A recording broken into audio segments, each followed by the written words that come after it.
গুলশানের অবস্থা। হাসিনা সরকার পতনের পর থেকে যে হারে ট্রাফিক বেড়ে গেছে, আসলে এটা বলার কোনো অপেক্ষাই রাখে না।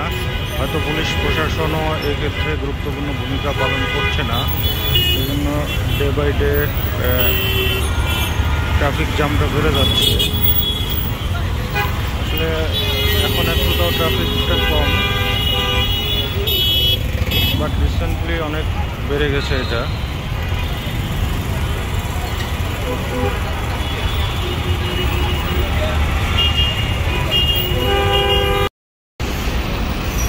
এটা হচ্ছে রাত 11টার দৃশ্য। এখন বাড্ডা লিং রোড কি পরিমাণ জ্যাম, গাড়িগুলো যেতে পারছে না।